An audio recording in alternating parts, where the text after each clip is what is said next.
Welcome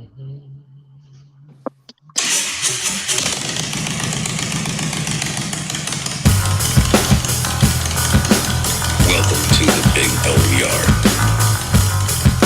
Enter at your own risk.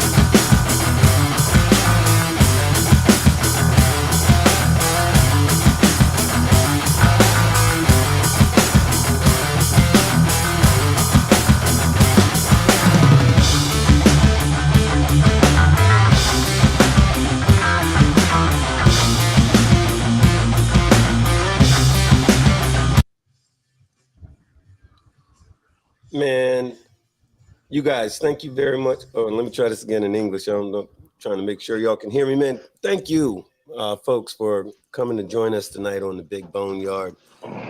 As always, it's going to be a good time. It's going to be an interesting time. We're going to talk about some interesting subject, and it gets weird with us, takes us in a lot of different directions. As always, my doggone wonderful co-host, doggone Archbishop 1%er in the doggone house. And along with that, we are once again blessed by the man, the myth, the legend, doggone Shaggy 1%er from Invaders MC. Man, thank you for being here tonight, brother. Right on. Talk about good timing. Right, because if I got it right, you just came off the road, didn't you? Like literally when you sent me the text, I just turned the bike off. Man, hey, well, good timing. I don't do shit on time. I got that's issues, what I'm saying. man. There's a first time for everything. Even a blind squirrel finds enough from time to time. Now, I blame my tardiness. Typically, I try to, blame Archbishop. Then he's all truthful and shit, saying I had nothing to do with it. And, anyway, but I tell you what. Your ass always late. No, man. Like, what's the thing? I'm going to be late for the funeral. Y'all going to have to wait a couple hours. I wasn't dressed proper. But, man. But, hey, as always, so definitely thank y'all for coming and joining us tonight. So let me get this part out of the way. We say this every week. We talk about it all the time. Our conversation is going to go some of every doggone where, but it's important for everybody to understand that what I say, what Archbishop says, what Shaggy says, man, we're speaking for ourselves. We're not representative of our collective motorcycle clubs. Our words are our words. We're not representing our clubs. We love our clubs. Don't get me wrong. We love them. They love us back. But this is what we got to say. So this is our word. So don't hold nothing against nobody. So there's that. Wanted to take an opportunity to thank a lot of the folks that's spending time to support us, man. We really appreciate it. Matter of fact, hey, I got to show y'all something. This came from Heather in Kansas City. I got to show y'all this. Hold on. This is straight freaking fire. We talk about folks that support us and dig what we do. Heather, I hope you're watching. But this is one of these. It's a giant freaking mug from the Kansas City Royals. It's got like all the little stickers on there and everything.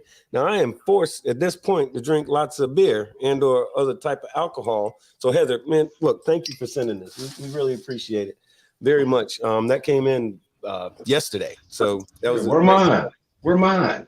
I'm saying, I never liked her because she's kind of stingy and she don't like, hey, you had the same thing in the CBs. You know how it was. You couldn't send like a small pack of cookies when you got like 45 guys in your platoon. What they do, man, couldn't do it. They was going to make you eat them all and drink them. They was going to torture you behind if your mom sent you a little small care package, she wasn't a very good mother if she didn't send enough to share with the whole damn platoon, because then they tortured you. Apparently, that must be a Marine Corps thing, because as a CB, if you touch my package, I'm beating your ass. No, dude. No, it was the drill instructors. The drill instructors would do it. You're talking about boot camp and shit like that? Yeah, oh, boot man. Camp. Not in the fleet. Not in the fleet. I mean, in boot camp. Oh, man, yeah. Hey, if ain't no fun if the brothers can't have none. That's what they used to say. And man, look, My mother sent me a pack of like homemade cookies one time, and it was like, I don't know, 5 shy of being enough for every guy in the platoon to have. Dude, they put me on the quarterdeck, gave me about, I don't know, 20 seconds to eat the whole thing with a canteen of water, and then I had to drink it down, and then they just dogged the hell out of me until I threw up everything. And then they reminded me, next time somebody sends you something, make damn sure that it's enough to share. So, Heather, I don't know why you hate me, but I feel like I'm getting ready to get on the quarterdeck here in a minute behind this damn mug. Well, you're not going to get on the quarterdeck with that mug with me because I'm in St. Louis, and there's only one team in St. Louis, and that's the Cardinals. And as far as everybody in the world is concerned, Kansas City's just on the other side of the state, and they don't do much. I don't know. According to that giant mug says KC Royals. I didn't even know that was my baseball team. And well, you know, Tampa I got Bay a Rays, giant mug in there. It says Budweiser, and it's still representative of what? Oh, St. Louis. Right on. Well, we also want to take an opportunity to say a very heartfelt thank you and appreciation for Fran Hash, man. Right about now, y'all know we had that hurricane down here, and let me tell you, she's had trucks and trucks going back and forth for days now, taking care of people, getting them supplies and all kinds of stuff. She's been doing the damn thing, just really watching out for folks, who are affected by this hurricane. That's kind of what they do anyway. But Fran Hash has, I want to say on November, is it the 13th? I'm thinking it's the 13th. I'm thinking it's the 13th. But November the 13th is the big food drive. So if you don't know about it, get at us so we can make sure you got the information about that food drive. It's going to be a very important thing. Speaking of important things, so tonight, what we're going to talk about, and I'm going to beat up my dog here in a minute. Anyway, I don't know if y'all can hear the dog. I hope you can't. Anyway, what we're talking about tonight, y'all might have noticed the name of this show was, how do we call it? We called it War and Peace. Battle Hardened Brothers, Weekend Warriors, or Hippie Bikers. So I'll just read this thing. I mean, this is what we're talking about tonight. Sex, drugs, rock and roll. That's what this biker shit is all about, right? Well, some would say yes, but some of us know better than that. Some of us had to defend our brothers, families, and our way of life with all that we had. So hospital visits and funerals is what we had to deal with. So the hospital visits, the funerals, that's something we know a lot about.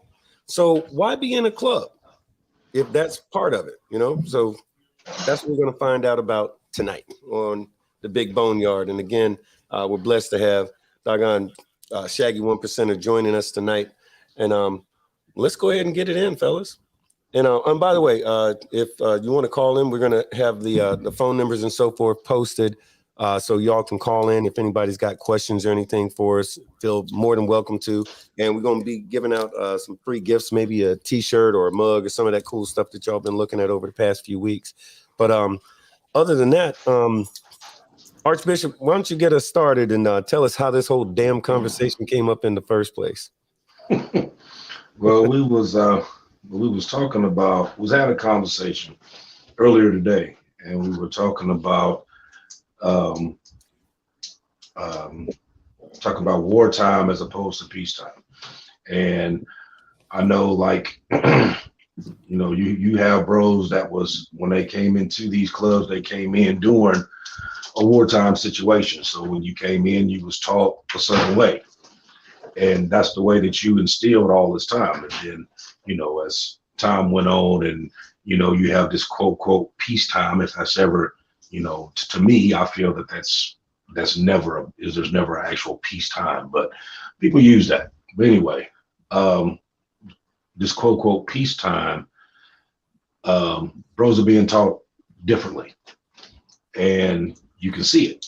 You can see it by the actions, the stuff that they're doing out there, that they're real nonchalant about stuff that's going on around them and about stuff that's actually happening. So the conversation was, dealing with someone that was brought in under a wartime situation as opposed to a peacetime. What was the differences there to try to at least get everybody on the same accord as to, because a lot of times, I know, like me, I know Shaggy too, you've been around here for a long time, and during that time, there's a lot of stuff that that you learned throughout that made you who you are. You know what I mean? Whether it was the military and then coming over to this, it made you battle hardened and ready. You know, as opposed to people that's never done anything like that, never had experience actually having to come out here and actually do work. You know what I mean? And know exactly what it is that you're defending and why you're defending it. So this was a conversation that we had. So this is the reason why we're talking about it today. Right. I see what you mean. And I think it would be I just realized it's some folks that's going to be listening to us that's going to be wondering, what the hell are we talking about? You know, like peacetime, wartime. So allegedly in these motorcycle clubs, they don't always get along. These folks, I don't know why, but sometimes for any number of reasons, clubs are at each other's throats, so they're at odds. And sometimes, for those of y'all that I don't subscribe to the mainstream media as it relates to their depiction of motorcycle clubs greatly, but every now and then they get a kind of accurate picture about some things. As in sometimes, you know, we've heard about some violence happening and this, that, and other things. Sometimes clubs will go at it for years, decades even. And so that happens. You know, we talk about peace, love, all the above, and some clubs are known to just party, party, party. Then other clubs are known to get it in on occasion. And there's reasons as to why it is that you need to be clear about how you interact with those folks, because especially if you're dealing with a club or a number of folks who have been through a lot of stuff, you know, it's just like dealing with somebody who's been in the military during wartime. They have a different outlook on how they're going to handle stuff. It's no different with the clubs, especially considering a huge number of our of club members came from the military. So, you know, there's that. Anyway, I wanted to throw that out there. Shaggy, what's your 2 cents on this subject that we're covering tonight, brother? Well, the big thing that people need to understand is when it's peacetime, every club has a problem that's ever been to war with.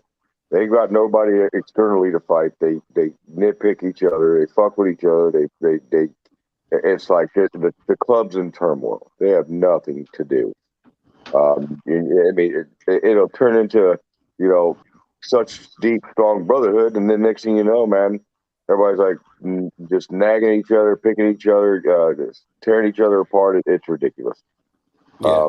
You should be building, you know, for the next time, because, you know, there's always going to be a next time. People could, you know, clubs could be at peace for years and decades and shit like that, but something's always going to pop off because something's always going to be said and done. It's just the human nature for combat.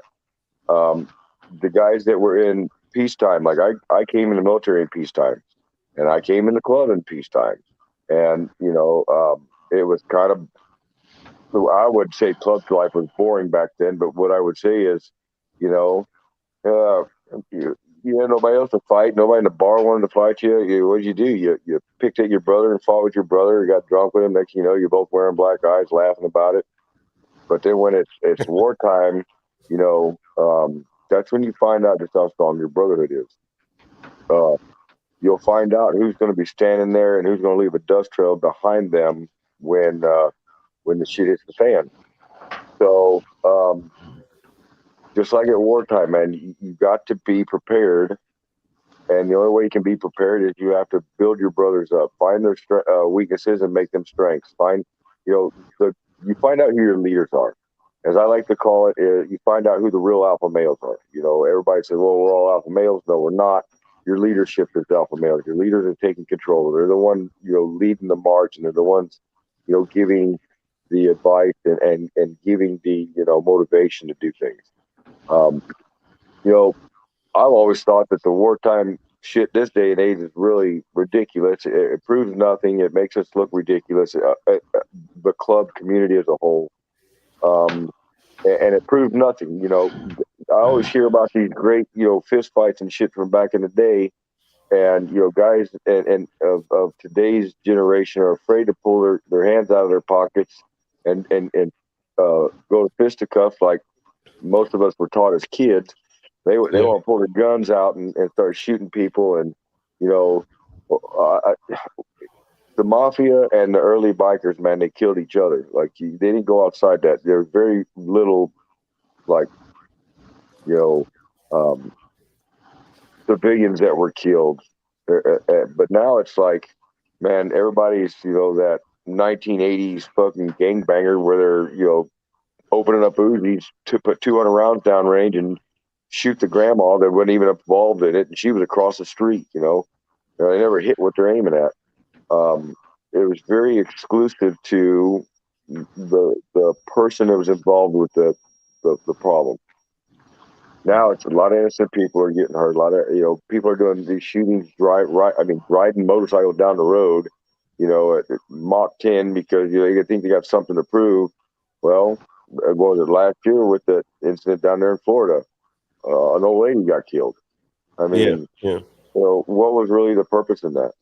And it really just blew up across the country. The media blew it up real bad, and now we're all gangs, and guys like myself and yourself, Big Bone, with the COC stuff and the INCOM meetings and the NCOC, where we're trying to change the image and get our message out there. We can't fight against that. You can't fight against front page news. Well, what it is no, you're right, and I think that's a big part of it. Is that the media? I kind of alluded to that a little bit earlier, like TV, the movies. What's that? Sons of Anarchy, man. That's a sexy show, right?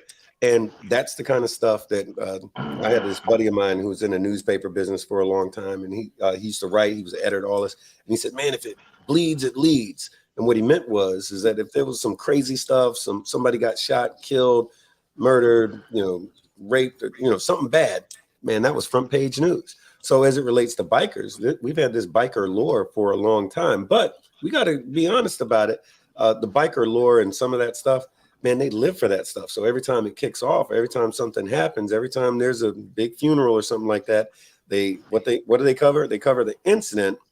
And every now and then, if it's a funeral like some folks that we know, they'll cover those gigantic funerals because, like, hey, there's got to be more to it than just that, because 2,000 people showed up for this funeral for some filthy biker. Why? And then of course they insert their own narrative as to why that was. So that's where the COCs are important, because like we're talking about and doing our best to put out the word on what's really going on. Like that's why we talk about the hurricane relief effort and some of this stuff. But it is a real thing. Well, I guess let me ask the question. The conversation or the question that begs to be answered: is this still a real thing today? Meaning this, and we'll come back to the original points in a minute. But so biker wars, is that a thing, or is that just something that's gone? What I will say is, war is such a strong word. Okay. I've seen where 1 minute clubs are like at each other's throats. Yeah. And with proper leadership and proper communication, it's over with. Most problems between clubs is a couple guys got issues with each other. There was a real famous outlaw named Outlaw. It was down out of Florida. He was a 60-year member of the club. I'll think of it here in a minute. Outlaw Smitty. Yeah, and I got to meet him before he passed away in Mobile in INCOM.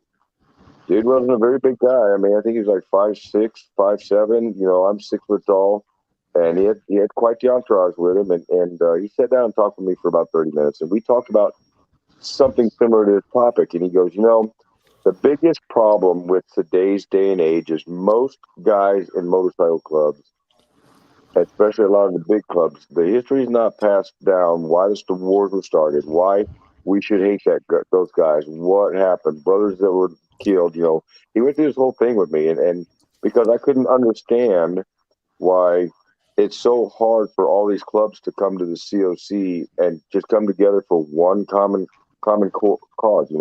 And that common cause is to come together to put common sense legislature to protect our right to be a biker.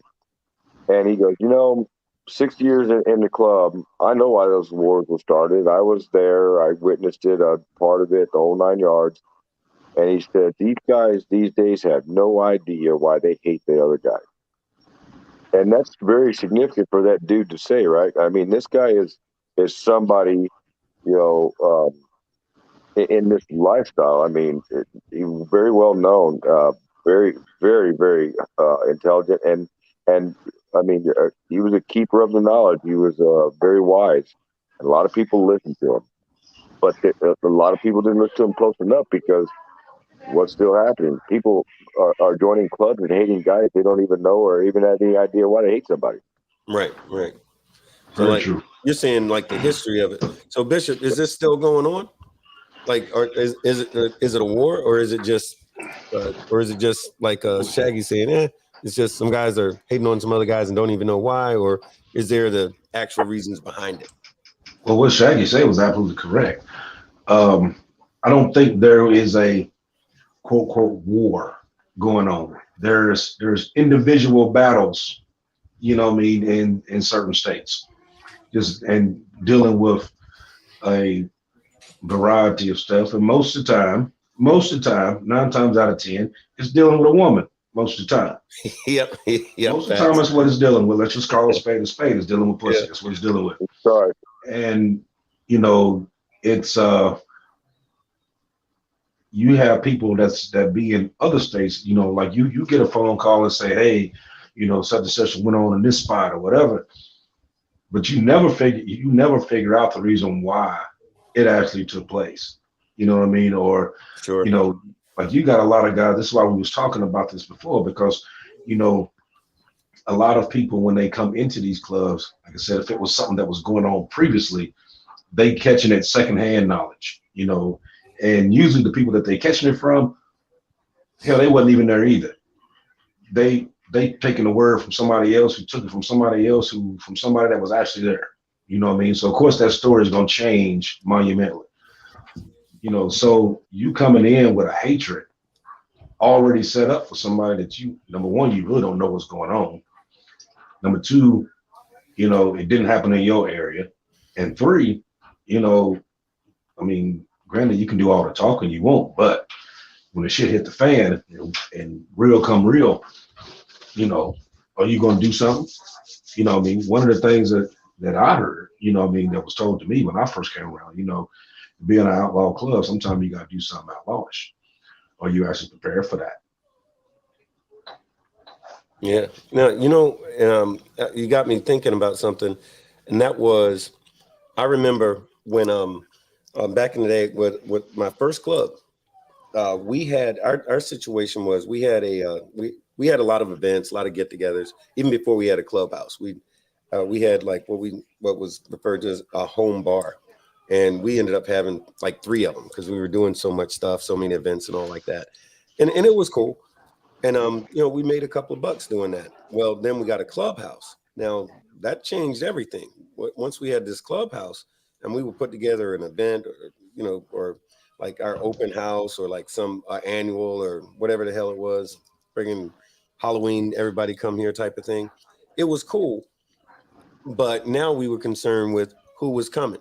So when another club decided to do something on the same night as us, you're taking money out of our pocket, is the way that we looked at it. So, and it started, and I'm going to censor myself a little bit. It started from something as simple as saying, hey, you know what? This is the night that we do this thing. And, maybe you guys could pick another night, or maybe we could have conversation about it so that we're not bumping heads. It's enough piece of pie for everybody to eat. We don't got to eat at each other's table, but none of us are going to starve, is the way that my club approached it at the time. And I'm telling this one-sided, this is my version of it. I'm sure those other guys would see it differently. But long story short, they didn't cooperate. Next thing you know, we hate them and they hate us. And this business went on for about a year with nobody went to the hospital, or nobody went to the funeral homes, but number of folks went to the hospital behind something as simple as this could have been an easy conversation that could have been had. It could have been worked out, but somebody was in their feelings. Somebody was, you know, had too much testosterone. Somebody had too much, like Pac says, too much ego. And it turned a simple situation into something. And I can promise you, 4 years, 5 years later, new guys coming into the club hated those other guys and didn't even know why that was. I promise you, they had no clue. And then when you think about like certain clubs, bigger clubs, larger clubs, old school, especially the diamond clubs, they got bigger concerns than who's making them lose money on a bike night, you know? So, so that stuff happens. It happens. So what is that we heard years ago where they said they say weekend warriors or weekday cowards? mm-hmm. You know, social media is what broadened the horizons to a lot of people, because, you know, about 85 to 90% of the ones that's be on Facebook, that's be on that real tough type shit, really ain't even about that for real. You know what I mean? It's like you like a damn keyboard warrior. Like, you can talk all the shit in the world on the keyboard, looking at the keyboard, but what you gonna do when you face to face? Nothing. You know, and that's what, you know, I think with the age that we're in now. See, it used to be, if you had a beef with somebody, it was in your area. You wasn't generally worried about, you know, everywhere else. It was all constituted and put right into the area that you're at, keeping your area in check, and whomever, you know what I mean, for whatever. You know, now it's more broadcast. You know what I mean? Like, I know there's people that I see on my Facebook, Instagram, or whatever, and I sit there, I look at this, you know, and these people that, hell, I've never seen them a day in my life. You know what I mean? But and you see them out here just talking yap. Right. And you know, like, these people that you ain't never gonna see. You know what I mean? And if you did see them, you know, they're not gonna be on that same rah-rah shit that they on Facebook or Instagram or whatever. You know what I mean? It's like it's funny how you see people on there and you see how they are, and then once you see them in person, the difference in how they act. Oh, you're talking about the e-thugs, the keyboard gangsters, the e-thugs, the telephone tough guys. Oh yeah, you know, and that's what keeps, you know what I mean? Actually, that shit right there is what keeps a lot of stuff going. You know what I mean? Like take for instance, something happens, say something happened in Florida. You know what I mean? You got somebody over in Mississippi talking about it, don't know what the hell even went on in Florida. You know what I mean? By the time it comes back around to you, you like, hold on, what the fuck are you talking about? None of that shit go on. You know what I mean? It's like they never actually got the full story. That's what was going on. They took what they wanted to take out of the story and they ran with it. You know what I mean? You know how, like, me and you talk all the time, you can be telling the truth, but you can change one or two things in it to make it a lie. Oh yeah. You know, and a lot of shit has gotten started, and you've had incidents based on that key factor right there. They started out with the truth, but as they telling it, they added stuff to it to make it a lie, which made it more than what it really was. Because you got to think, a lot of people will believe a lie before they ever believe the truth. The reason why is because the truth really ain't that fucking interesting. But a lie, you can make it whatever you want it to be. And if you say it conventionally enough, it becomes the truth. It becomes their truth. It's like the story I just told you about what happened with my old club. All of that beef, there was a couple of different ones. All of them in real life was pretty damn silly, right? But when, you know, a year, 2, 3 years, 4 years, whatever later, when I'm hearing somebody else tell me, they're regurgitating the story to me that's been changed, altered, watered down, and hyped up. I'm hearing a story that had nothing to do with what really was that went on. Because the truth of the matter is, this was some guys that got upset about who was having the bigger party and who was making the most money on a bike night. Now, when I heard the story again, a couple of years later on, some guy went into somebody's house and a girl was involved and somebody stole a bike. I mean, all this kind of stuff that never happened. This is pretty interesting. Dean Aston says, that's why the probate period is so important. As a sponsor, you need to teach the history of the club and why we have grudges with others, if there are, This way, the beef is legit and understood. That's a I good point. totally disagree with what Dean said. First Well, off, in our lifestyle, go ahead. you know, that probate period or prospect period is supposed to about them learning how to introduce themselves properly, them learning how Yeah, to um, learn how to do servitude, security, paying attention to detail. They can learn some of the history, but you don't want to teach them the history of why shit popped off or whatever, because what happens if these guys don't make it? Now they got your history, now they're running their yeah. mouths. That's Facts. something that is told by the elders to the youngsters. And how that happens is the youngsters get off their ass, show some respect to the elders, go sit down with them. That's how you learn that history. Oh yeah. Prospects and probate shouldn't be running around with all your club history, your club information, and shit like that, Facts. because that's a security risk. No, hey, I agree with you 100%. The part I did agree with Dean on is that I feel like a lot of stuff starts in with the probate period, and I don't think that the new guy. So I'm agreeing with you. I agree with him a little bit too. The probate period or probate, whatever we talking about different things. If you're a probate, you're coming into this, just like Shaggy said, you need to learn the basic fundamentals. Like you need to work your way into and earn your way into your club. And you're supposed to be learning stuff during that time. But you don't need to learn all the drama and all the bullshit and all of that. And I think most real clubs don't actually, their probates don't actually get a whiff of any of that kind of stuff anyway. Now, They shouldn't anyway. the way that a lot of us feel is that, hey, your probate time is your probate time. You make it, great. If you don't, that's fine too, because we can drop you and you can drop us whenever, right up until you get that patch. Now, once you get that patch, that's when the real stuff begins. That's when your education really starts. That's when you start. It's like in the military. You're in boot camp to learn how to be a Marine or how to be a sailor or how to be a airman or a soldier, whatever. You're learning that. That's what you're learning in boot camp. After boot camp, you go to your A school or whatever your MOS school is. That's when you really start learning how the fleet looks. And even then, you still don't got it then. You got to get into what we call the FMS, Fleet Marine Force, or into the real service of it before you start. We call it the OJT, on the job training. Yeah. Yeah. Mm-hmm. But man, but Dean, we appreciate that. Anybody that's got any questions, or if you want to talk about how funny looking Shaggy is, please call in and let us know about that. Hey, I am an amazing looking man. The phone number is going to be scrolling across the bottom I of the have riding a screen here. motorcycle beard here, man. That shit's legal during the show if you just got off your motorcycle. Right on. That's a fact. That's a fact. I mean, I don't have a fluffer like some of these other shows have, man. I mean, I'm a man. I take care of myself, Yeah. me and the one thing I want to talk about too is, these probates that say they patch. Everybody says that from 1 day patch to 5 years is the hardest. If you make it to 5 years, you've done something. The purpose and reason behind that is that's when you go to the Battle Hardened brothers, and the first lesson they'll teach you that I've ever been taught by every Battle Hardened brother. I'm a Battle Hardened brother, and there's guys that the thing that I teach these other guys is, look, we never made a club, put a club together, joined the club to be fighting and warring all the time. We joined the club to ride motorcycles, fly our colors, have a good time, love our brothers, do the motorcycle thing.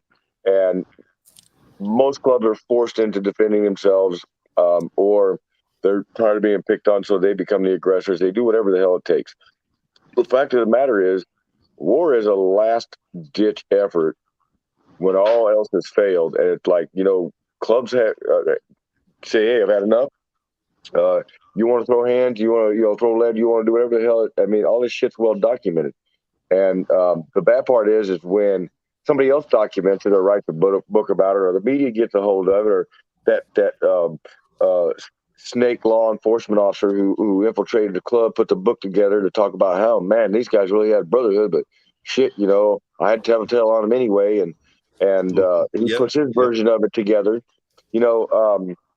There are so many stories of before all this warring shit started that these clubs were out racing each other. They were having fun, the competitions, the parties they were having together, the amount of clubs that would come together. Shit, you can't get 3 diamonds together now without somebody gonna get mean mugged, somebody's overly tough, somebody didn't follow protocol.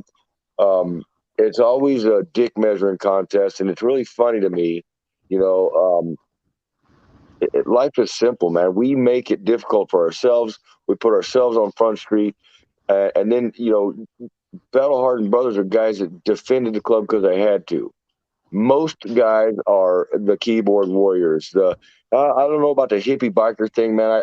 Being in 2022, whatever the year we're in, that 2022. Just the youth is different. I guess we can call it the hippie bikers because the average age of a fucking prospect's 35 to 45 and sometimes older. So they might have been part of that generation. I don't know. Right. The weekend warriors, there's a lot of weekend warriors, man. And unfortunately, most of us in this lifestyle we're dedicated to our club 24/7, 365. But guess what? We have to have jobs. We have to take care of our families. We can't do the things we did before. So, people are redefining what we grew up with, the cloth we were cut from, what we were taught by our Vietnam era elders. If you look at these clubs that were started in the 60s, all the guys that I've met from back in them days and that had the privilege to talk to, every one of them said the same thing. We all wanted to go ride motorcycles, have fun, rape pillage, take over the countryside, get some bar fights, beat up rednecks and cowboys, and go fuck the prom queen.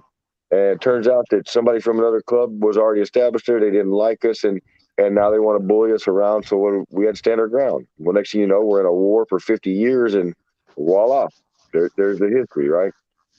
Today's day and age, Rico, all the cameras, the face recognition, height, weight, size, the whole 9 yards, your address, everything that people put on their social media. If you want to go to war, have at it. You'll be in prison in no time. And then how are you going to serve your club in prison? How are you going to serve your brothers? And how are you going to serve your family? Think of that shit. Yeah, right on, right on. I think one of the things that comes up is in regard to, because we've been through it, and I agree that everything that we're saying now is that it would be great to get away from the culture where the fights and carrying, all that carrying on is less of a thing. But some of us have been through it, right? And we've noticed, and I know me and you, Archbishop, have talked about this. Even before today, we talked about it. There's a certain ideology or a certain way of thinking, the way that we move is just different. And then those guys that came into the club for this party, the last party, the next party, and that party that's scheduled after that one, we think different, and so I'll shut the hell up. What are the differences? How does it look? There's one way in the clubhouse and one way in the street, it seems. But what have you noticed? I don't really. I'm kind of one way. I don't really care for the parties too much. I mean, granted, I go to them. I don't really care for them. Even when I was in the position where I was in, when I was actually holding a seat or whatever, I really did not, that the partying part, I didn't give a fuck about. My thing was that I dealt with the politics. I dealt with everything that needed to go on so that way you could go out and party on the weekend. So Monday through Friday, I did this to make sure you was cool to go out Friday and Saturday. That was always my mentality. Right. When we were out, I was never out to have fun. I'm always thinking, I'm strategizing. I'm looking at stuff that people normally don't look at. I'm observing, I pay attention. I read people, I read movements very, very well. So a lot of times when I'm out, I'm not even out to have fun. I'm out to make sure everybody else is cool. That's just always been my mentality. I've always been that way. So yeah, I do see where you mean about both sides of it. I've never actually been in a situation to where I was able to go and just, what they say, lean your hair back and just let your hair down and just have fun. Right. Because my thinking is just as soon as you do that, when you become too lax, that's when something goes on. Well, see, you just don't tell nobody. Don't tell nobody, but you just described a wartime bro. It's what you just did. But that's what it is. It's like one of the big things is as if you've been through the shit, you go to you notice like the silliest of things that things that might strike other folks as odd. Like you notice how other folks move. Like if I'm at a place and I'm there with a chapter president or somebody important, I'm actually not looking at them. I'm looking everywhere. I'm looking at everybody else. And where you see a lot of bros or a lot of folks looking dead in his face, hanging on his every word, I'm not. I'm looking all over the place because the guy that's coming to get him is not looking in his face. He's looking at him. So I need to see who's coming at him. And not like it happens all the time or practically ever, but when it does happen, ain't no excuse for letting it happen. So I'm looking everywhere else. I'm wondering where the exits are. How many, if somebody comes in, I got 2-3 folks to tell me who just came in and what they look like and who was moving funny and all like that. But it's a different ideology. Now, we all know that that one bro, and not even just the new bro, not even just some guy who's just got his patch 20 minutes ago or whatever. But we got those brothers in these different clubs. We've seen that they are in fact there for the party. That's why they went there. They went there to have a good time and to drink and to carry on and to chase some pussy and all this kind of stuff. And he ain't a bit more concerned with nothing. And his idea of well, a lot of times these cats don't really have an idea of what that means or what that feels like. But it's like you just said, the way that you think, that's something that's ingrained because you've been through some shit. You just think different. It don't mean that these other bros are bad. Nothing wrong with them. But there are considerable differences that sometimes can create a little friction between those bros when you're trying to get something done.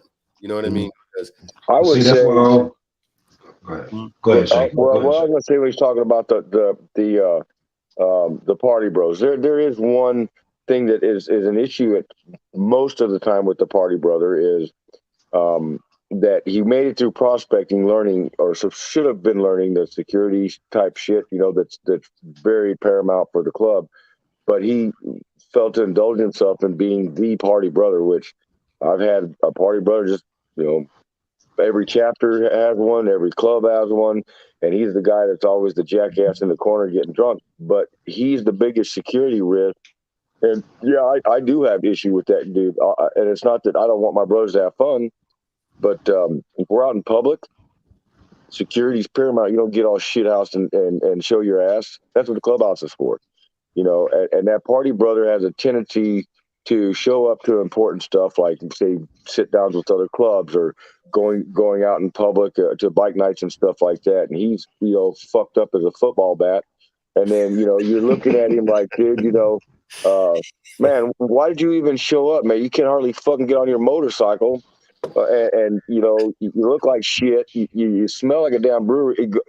What the hell's wrong with you? Shit could pop off here. Now we've got to worry about you because we're our brother's keeper. So that party brother kind of gets under my skin because, that tells me he don't care about me, he don't care about my president, he don't care about his other brothers that are standing there. And, that party brother should cut loose like the rest of us should be able to cut loose when we are in the clubhouse. We are in our own vicinity. And that party brother is a security risk. And he forgot everything he was taught when he was a prospect. Right on. Did you just say a football bat? Man, I ain't heard a football bat in a long time. Right. Well, I mean, it could have been fucked up as a bag of dicks in a fucking lesbian contest or some shit like that. I mean, I can come up with all kinds of things. I'm real tired. I had a great weekend and I'm more slapped the fuck out. Football bat's all I can come up with. That's all right. Look, one thing I like about us, so here at the Big BoneYard, the problem that we have is that we're actual what we call real life bikers.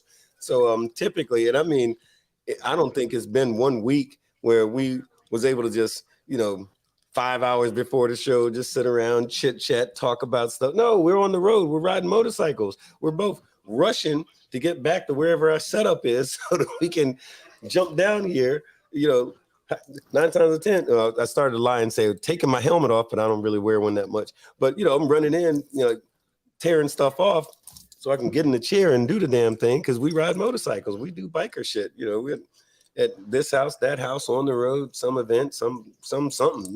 We're getting it in, and then we get to talk about football bats at the end of it.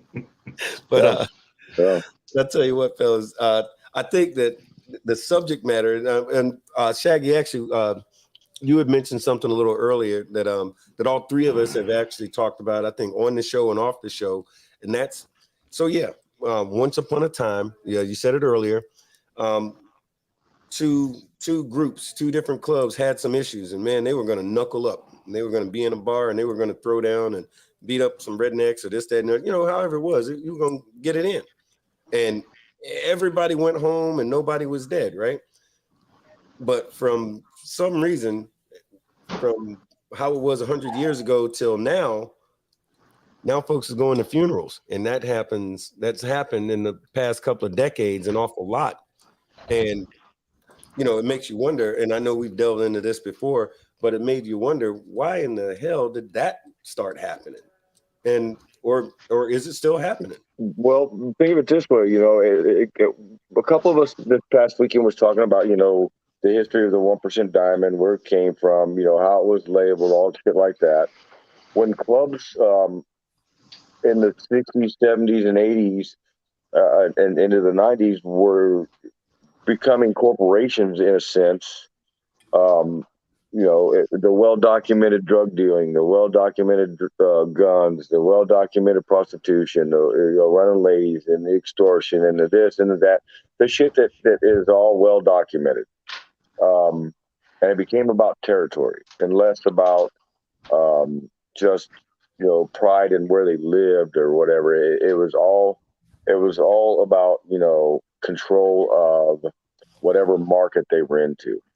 And just like with anything, man, whether it's an outlaw activity or it's a corporate activity, you're going to protect your brand, you're going to protect your property, you're going to protect what you consider yours. And that shit went on. I mean, it's well documented. It's nothing secretive I'm saying here. I'm not going to mention incidences, but does it go on today? I hear more of, I don't care who's flying what because I'm not the patch police. The first time I heard the patch police thing, it happened to come from when we were doing a show and with Black Dragon, and I didn't understand what that meant. Because the way I was taught was, if you're flying your shit and you don't have permission to fly your shit, you lose your shit. And if you don't gracefully fold it up and hand it over, then it was you were gracefully and physically educated to the point where this lifestyle used to be very difficult to get into, because the men that were running it were harder than woodpecker lips, and these goddamn guys would beat the bricks off of you because you didn't follow their rules.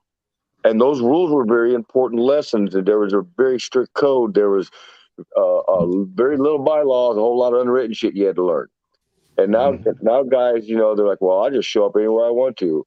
I'm going to touch this part of it. This is where the Battle Hardened brothers have kind of learned things. And you get that weekend warrior mentality of, when we go, and these clubs will say all the time, when we go in an area, being a 1%er, we don't ask permission. We just go in there and give like a courtesy call or whatever. I'll say it. That's the dumbest fucking thing I've ever heard in my life. You're going to go in another club's area and say, we're going to give you a courtesy call, and just we expect you to accept that. That's what's going on today. I hear throughout the entire country how I remember when I came in the lifestyle. I was at 5 different chapters of my former club. I could tell you what the clubs were that were there. I could tell you the people in there, because all the community was very small. Everybody knew everybody. When I was in one area, it had 5 or 6 clubs. I went to the northern area, had 5 or 6 clubs. I came to the Midwest, had 5 or 6, 7 clubs. And you had to be a part of that community for your club to be accepted. And nobody just stepped into that area and just set up shop. And because I'm so-and-so with so-and-so, I'm going to do what I want to do. man, there's a lot of black spaces in the alleyways. There was a lot of no cameras and shit like that. You could say all day long back in the day, well, I just go where the hell I want to. I'm a big bad 1%er. Here's how it is. I think you got your little history lesson wrong there, bud, because clubs weren't moving back in the days like they are now. Clubs ain't setting up. You don't hear shit like, in the state of Missouri, we have 23 1% clubs. I hear out in California, they're like, they're reaching almost triple digits. New York the same way. When I hear Florida and how Florida does things, that's pretty cool, but it's still kind of old school to me, and that's cool. But then you hear all these other states are like, oh yeah, we got 15, 20, 30, 1% clubs. And everybody's mentality is, well, I can ask permission. So in other words, you're going there to give the media what they want. You're going there to give all these people what they want, which is putting us out there. And those battle-hardened brothers, man, their number one lesson is we did not join a motorcycle club to be a war club. We joined a motorcycle club because we wanted a brotherhood. We want to ride our motorcycles. We want to fly our colors. We want to have a great time. We don't have to go smash some dude's brains in because he's a fucking moron, but that's what happens. Is it still happening today? Read the fucking newspaper. Hell, go just call Black Dragon in Hollywood. They'll tell you day after day after day. We're seeing it all over the world, man. And it's, I hate that we're such in the limelight now. Yeah. So, a big part of and I hear what you're saying, and I think what happens, we got two things going on at the same time. And by that I mean club coming into the area. They make a call, or maybe they don't, to, hey, the courtesy call.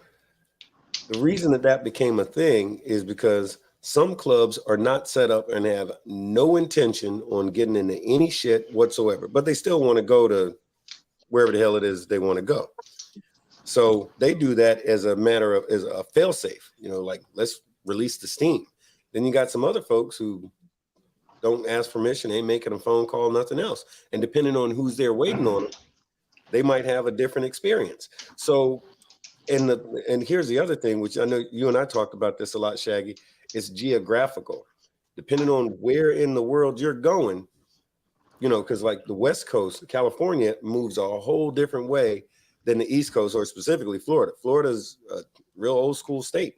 Shit hadn't changed much in Florida in the past 60 years, probably. It's pretty much the way it is. That the way it is now is the way it was back in the day. It hadn't changed much. But I guess the other thing is like this, is that what, if anything, do you say to the guy who's like, man, I want the brotherhood, but I don't want those headaches to go along with it? What do you say to that guy? Well, let me ask you, Archbishop, because he had that look. What are you saying, Archbishop? No, my thing is that if you don't want all of it, I mean, you can't just go in a club and just take bits and pieces out of what you want out of it. You know what I mean? You there for the whole thing, good and bad. You're all in or you're all out. Right, period. Right. So exactly. So you either want it all or you want none at all. But to go back to one thing you said there about these clubs in these states with these just making these phone calls. Now I'm gonna speak on that simply because that happened to me one time back a few years ago, where a club decided they were gonna post up, and they called and was like, well, actually they didn't call at all. I got a call from another club asking me had I heard about it. I'm like, no. So I made a phone call, and they was like, well, yeah, we was gonna call you after we did our party. We was gonna call and talk to all of y'all. Really? So you didn't bother so you wasn't even thinking about calling us beforehand. You was gonna call us after you been set up. Oh yeah, we just figured that we would get everything out the way, and then after we got everything settled out, then we was gonna call you. No, sir, that's not how that's gonna work. Especially how we had it set up in that particular state was that, nobody else was coming in this state. Period. You know what I mean? This was already established and it had been held to that standard for years. Nobody else was coming here. You know what I mean? So when it's closed, it's closed. So when you thinking you just gonna sneak in and you gonna talk to me later on, no, bruh. Now we got a problem. You know what I mean? And it ended up, I mean, it had to be taken care of the way it was taken care of, but simply because you violated the first thing, and that was respect. You That's know, right. Absolutely right. you coming in my spot. So you can pick up the phone, not only call me, but you should see me face to face, and we need to have this discussion. By you doing what you want to do, basically what you're saying is fuck me. So, in return, it's always fuck you. You know what I mean? It I is what it is. But could that have been avoided? Absolutely, if you'd have done the right thing. But you violated the first rule of this, and that's respect. Yeah, I Man, use I've the heard expression. stories. No, go ahead. I'm sorry. Real quick, I've heard stories about like back in the 70s and 80s and stuff like that about clubs that would literally line. They would hear about other clubs trying to say just have a weekend camping in their state from another state. They would line the interstates like, you're not coming across that border. I've heard somebody old guys tell them stories. Yeah. I've read some books about shit like that. But here's the difference, and this is the big difference. Back then, people kept their mouths shut. They mind their own business, and they get in. The biker thing was big because of some of the movies that were made. From the Hell's Angels movies to the CC and Company, and which is one of my favorite ones. And then you got the Long Ride, all them '60s movies and '70s movies. It was all about riding motorcycles out wherever, and maybe a fight might happen, or Easy Riders, which is the dumbest goddamn movie ever. But they're all getting high and they get killed by a bunch of coon asses in Louisiana. But you got all that shit that happens, right? And back then, beating the brakes off of another club could be very private. You go try to beat the brakes off anybody. It doesn't matter if it's somebody that assaults your kid or somebody, that some Karen, as they call it. But I'm still trying to learn that phrase. My ex-wife's name is Karen, and I can't publicly say what I think, but it's kind of fitting in a sense. But I see these people going off like, you smack that woman in Walmart across the goddamn aisle because she's just a bitch and needs to be smacked across the aisle. You're going to prison. I'm telling you, you're going to prison. Yeah. You smack that dude in the mouth that's in the bar because he's going to tell you how he's going to do shit in your area. You're going to prison. You snatch his colors off his back. That's strong arm robbery. Guess where you're going? You're going to prison. Man, I'll tell you, it's funny you say that because you mentioned the ex-wife and Karen. So there were these two kids when this years ago when I was married. I was in that club I started years ago, and there were these two kids who kept picking on my daughter, my youngest daughter. She was in, I don't know, 5th grade, 6th grade. There was these 3 kids, they were siblings, and they kept trying to fight my daughter. And my daughter, fortunately, she was real, she could handle herself real well. She was in martial arts. She was a squared away kid.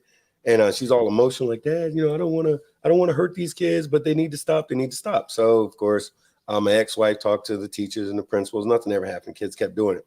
So I went to school, jumped on the bike, went on down there because I was always on the bike. That's what I did for a living. That was my job. But I went on down there to the school. I seen the kids, and not being Billy bad because they're kids. I'm like, hey, listen, if you guys touch my daughter one more time, I'm going to find your dad and I'm going to beat his ass. So if you love your dad, leave my daughter alone. So 2 days later, 3 kids beat up my daughter. So went on down. I took $1,000, gave $1,000 to my ex-wife. I said, later on, you're going to get a call to bail me out of jail. Come and get me. Don't leave me there too long. So bail money and a lawyer on retainer. yeah, absolutely. But I reached out to this certain white 1%er that I knew for my area. Told him what was going on because his kids went to that same school. Told him what was going on. He goes, hey. He goes, are you driving or riding? I said, I'm going to ride the bike. He says, I'll pick it up for you. So I went down there. He was there just waiting. So I get down there, see the kids and see their dad. And I said, hey, those your kids? He says, yeah, you're that biker guy that said you were going to. So I went ahead and gave him a proper attitude adjustment and waited for the school resource officer, do the thing. Hey, go ahead, lock me up. So I went on to jail. And fortunately, the whole thing took care of itself because for some wonderful reason, he didn't want to press charges and all like that. And it was a good time. But the thing is, though, is the thing that I was very conscientious of is at time, there was 75 people and students that watched that thing. But guess what? They didn't have where I was at that time, cameras. Now it's cameras everywhere. You can't sneeze without somebody, and they don't even have to have a cooperating witness no more. Because nowadays, somebody gets a little attitude adjustment, and people don't want it. Because back in the day, they had to have a witness that cared to cooperate. That doesn't exist anymore. So it doesn't matter what goes down. If somebody sees it, that's more than enough, allegedly. You know, I used to crack up at those shows like the cops ones or the most dumbest criminals or whatever, and these guys are getting all jacked up at like a Walmart or not a Walmart, but like a mall or some shit, and they're fighting the cops. Man, that was like the Hall of Shame back then. Yeah, yeah. And now it's like, how many videos can we get a day? Like, you got the Karen side of it.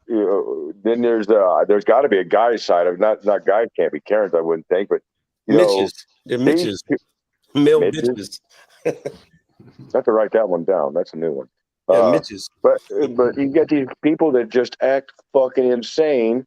Whereas like I asked my dad when I was young, I was in the military, and I was trying to, the news cycle was that 24-hour news cycle that I grew up with. I asked my dad, I said, well, back in the 60s and 70s, was this shit going on?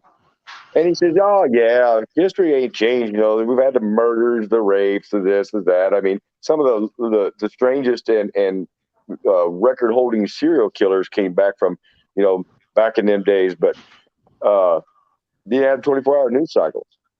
Yeah.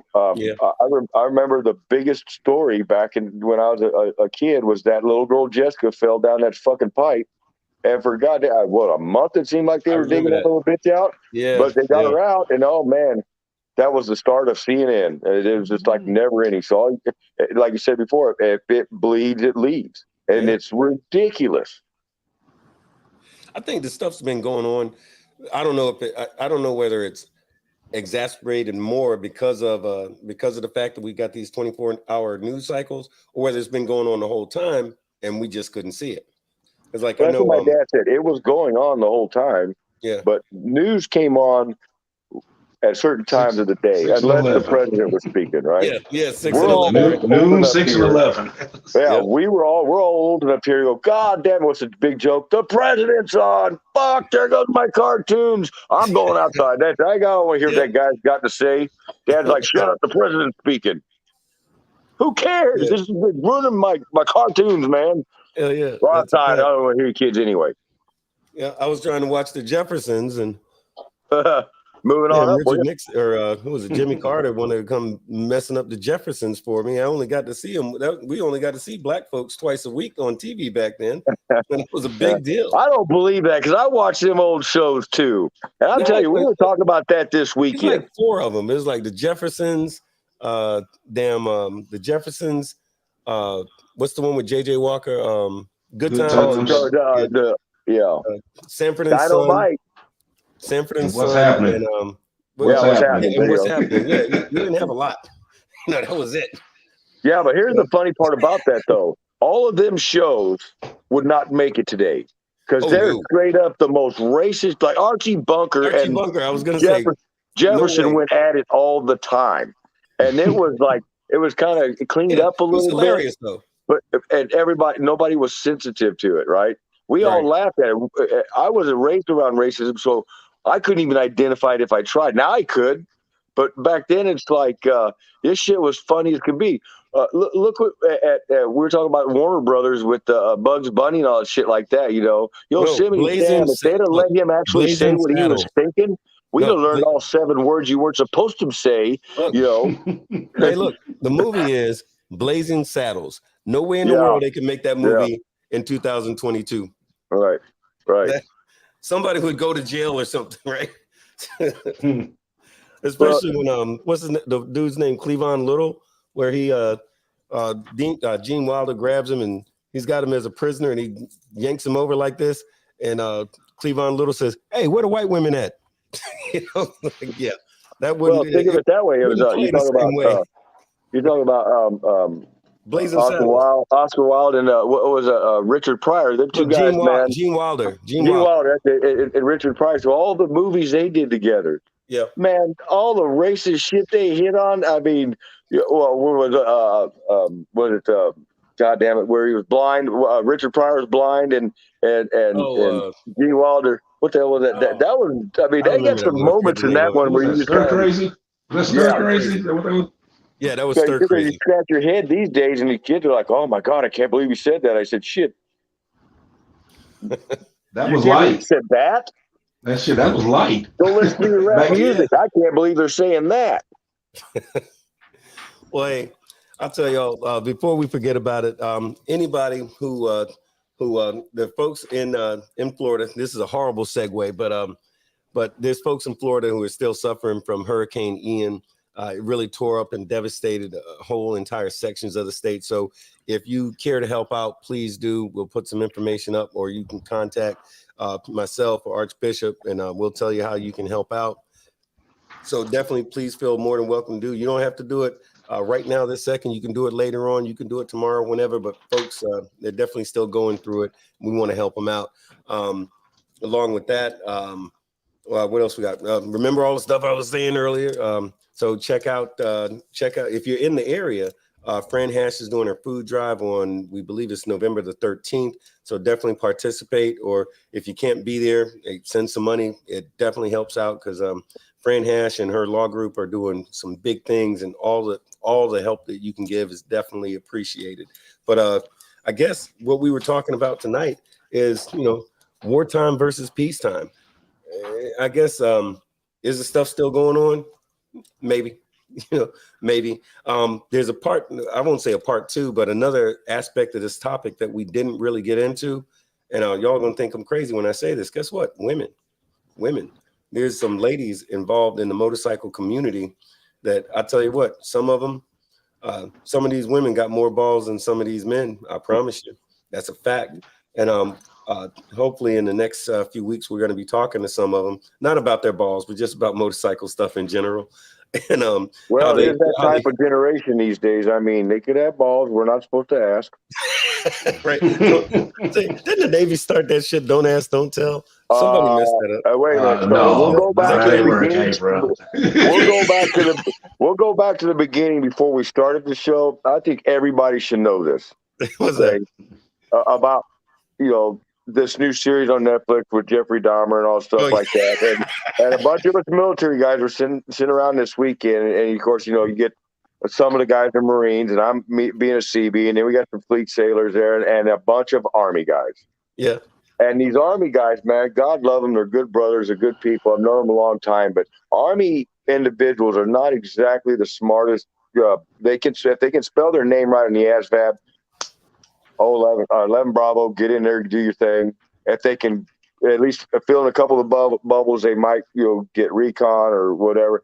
I love picking up the Army guys. But here's the true fact. They were talking about serial killers, and they looked up serial killers, and out of the top 50, 28 of them were Army guys. And one of those Army guys was Jeffrey Dahmer. So Jeffrey Dahmer kind of set the stage of, if you're going to be in the Army and you're going to be a serial killer, you got to, suck their dicks, and then you kill them, and then you eat them. So to be in the Army, you got to get blowjobs and do that kind of thing. Army guys are going to be hating on this one for bad. I don't care. Green fans, lots of them for you guys. Eat them all up. You'll love them. But I thought that was great. Well, look, Marines will get up somewhere high and kill everybody, and they're mass murderers, right? All right, so let me just say it. For those motherfuckers who ask every other damn week or every other damn day, hey, when's Shaggy coming back? Well, you asked for him. so deal with it now. Y'all deal with it. Shaggy, everything is in life. Everybody's got one life to live. Have fun, smile, laugh, joke. I mean, it's not that serious. I laughed all really hard this weekend. Had a really good time. And especially when military guys get together, and this equates to the clubs, man. When those brothers that are our battle hardened brothers get together, they spend more time laughing than talk about the shitty times. Yeah, because absolutely. there's some knuckle dragging, shitty times in the military. Any of us who's ever, spent that kind of time in the sand or in the mud understands it. There's shitty times in the club. And any of us who's ever had to have education sessions with others in other clubs understand that, man, there's shitty times. They're really shitty times. And So, but I'll tell you, I agree with you wholeheartedly, man. It's like when you go through some stuff with brothers, it doesn't do anything other than, in most cases, it helps you appreciate when you're not going through that bullshit. It really does. But like I was saying, we're definitely a couple of things coming up. We're definitely intend on having some of these lady bikers on here to talk about some of their experiences, so we get to field some questions with them about a number of the things we talked about and how what their place in that all of that stuff is concerned. Also, a big one next week, and this is the big one. And I've been asked about 25 times. I'm sure you have too, Archbishop. Who is it? Who is it? We got somebody that's pretty important that's going to be on here next week. So clear your schedule. Y'all make sure you join us on the Big BoneYard next week. We're going to be talking to a certain very important brother in the motorcycle community. He's an author. He's a real life biker, like a real one, who has something to offer about every damn thing that we've talked about on every damn show. And so you don't want to miss that. That's going to be next week. So make it your business. I have a request for you, Bone. Yeah. I want you to go out there and I want you to interview the midget 1% bike club. I mean, and I don't care. Is that a thing? I don't know. Let's find out, man. Because I hope so. That would be badass. Bunch of pocket rockets lined up. These guys are kicking ass on the playground. That's what I want to see. Hey, if they don't have one, I submit we should make one. We can't. We're too tall. There's a height requirement to be a midget. You can't be over 3'6", I think is what it is. All right. No, I think is it 3'6"? I thought it was 4'10" and below. Anything 4'10" and below is considered a midget. What do the bylaws say? No, they're dwarfs. They're dwarfs. So midgets, I don't know. I have to look it up. I got my gauge here somewhere because when they come in here, they have to be so tall to get in here. No, look. See, y'all are getting real loosey-goosey with the rules. I say you got to look in the bylaws. The bylaws are going to tell you. I'm going to tell you something right now that I love when everybody else says, I'm a 1%er. I don't follow your fucking rules. We'll make them up as we go. Come on. Okay, so here's a question. So if I got 2 midget POs, does she only count as one? No. So it depends on the height because she could be quarter. I mean, make sure you get your full accounting. You know what I'm saying? What if she got tall hair, right? She got some hair up to here, like from the 80s. Hey, look, man, these girls got to get with it, man. Their tobacco went out, and we watched it go out from the days of Playboy in the 80s to like when we were in the service and we opened up that first one. We're like, man, look at it. I mean, it's a wax floor down there. Where'd this shit go? You lost your virginity to a Vietnam Bush, and then you actually get one of them girls, and you're like, wow, this shit's slick, right? So, I mean, I told, I said the wrong thing. Like, look, I ain't married Chewbacca. Go do some of that shit, Hey, wait a minute. We just got some information from a PO who knows what she's talking about. We got Big Red saying, what in the hell? Laughing her high yellow ass off. She goes, everybody knows clearly that 2 POs count as one. Yeah, I never did see that friend request. I never did see that. Really? All right. She said it. Yeah. She said she sent it. We'll get it squared away. I never did see it. Big Red, we love you. Speaking of which, I'll take a real quick moment. We had a lot of folks to join, awful lot of folks to join us tonight. And we love y'all. Dean Aston. Dean is down in I think Dean's in are you in Australia, Dean? Dean's in another country. He's in Australia or New Zealand or something like that. Samantha Ford, Tony, Heather, thank you for that mug. That is all kinds of cool. Constance Watkins, Gunpowder Nitro, Phoenix, always there, girl. We love you. She's always giving us shout outs. She's always supporting us. We appreciate it. Sherman Jack, Ozzy, Oh, Hollywood from Insane Throttle News. I'm going to be on there. I want to say I'll double check. I think the date was the 23rd or something like that. We're doing a thing with Insane Throttle. Big Red, the model. We love you, girl. Good looking. Z, always there. Zoma, girl, look, we got mad love for you. She's on the, for those of y'all that keep asking who that smoking hot Latin girl is that's in the intro and outro video, that's her. And she's watching tonight, and we absolutely love you. We appreciate it, your support for the show. Dean Austin, Ghost Eagle, as always, there. Lenora Saunders, Jalen Walker, as you'll read it here as Cecil Walker, but that's Walker, the motherfucking Night Stalker from Fast Company, Marine Corps, Somalia, Bosnia Herzegovina. That dude did sent more people to God than any pastor that you know of. I promise you. Katrina Mack from the Fran Hash Law Firm.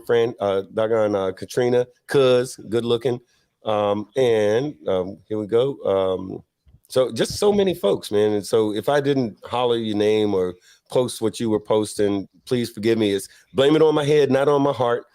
J-Dog from 81 Nation, good looking. Thank you for watching, brother.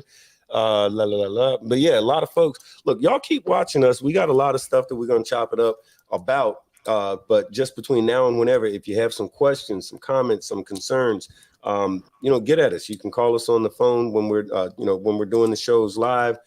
Send us emails or any of that kind of stuff. Get at us, and we're always here. We appreciate the support. The show's growing a lot, and and that's mostly because Archbishop is funny looking, and people they don't believe me, so then they tune in to see what that looks like, because that's how people are.